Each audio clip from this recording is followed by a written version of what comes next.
heading over to Japan. Japan is moving toward relaxing cryptocurrency rules by removing some hurdles to list virtual tokens. And Emily has the latest. What's going on, Emily? Why does this matter?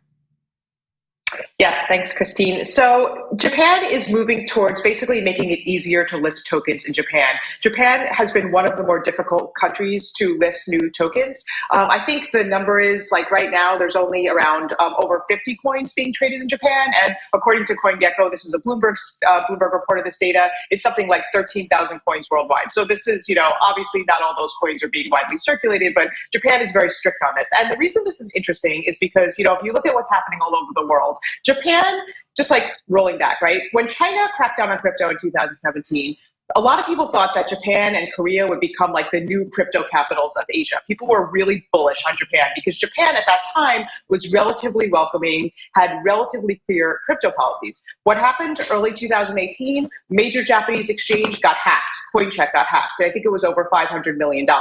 And at that time, Japanese regulators reacted by cracking down really, really hard. And it became really difficult to list new tokens in Japan. So there is definitely a lesson here when we look at crypto hacks and the effects that it can have on regulation.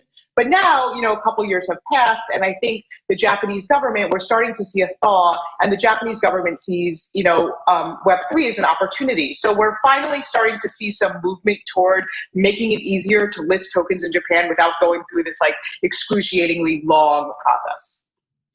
Would you characterize it as a U-turn, or would you just say that it's just sort of how would you actually characterize this?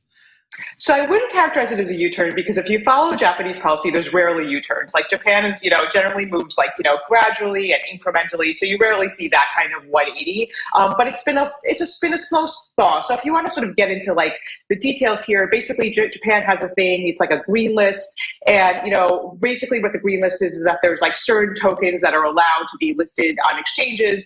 And what it was previously is that if there was a token that had already been approved for 3 or more exchanges in Japan, it didn't have to go through a lengthy process all over again for new exchanges. Now, my understanding is that the plan is to reduce that from 3 exchanges to 1 exchange. You can see it's kind of incremental, but I think, the messaging is there. And it's also interesting just given the timing, because I think a lot of regulators all over the world are freaking out about crypto. So it's interesting that at this point, Japan's like, okay, yeah, let's sort of relax some of the standards for, not relax the standards, but rather relax the lengthy process for listing new tokens.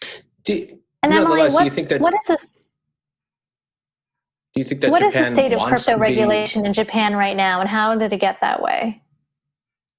Yeah, so I mean, I think now, so there's a few really interesting things about Japan. Lawrence, you'll find this interesting that you can't actually list stablecoins on Japanese exchanges. So because I think the Japanese government is trying to figure out if stablecoins are, crypto or foreign currency. So there's still some really interesting kind of nuances there. But, I think I would sum up the current regulatory environment is before being okay, 2017 era, okay, this is potentially a crypto paradise. Then it went to being completely frozen, and now it's thawing. I think we are seeing a thaw right now in Japan. Does Japan ever want to be a crypto paradise again? Do you think that, or do you think that they're just content with being let's say, a second-tier player in this market?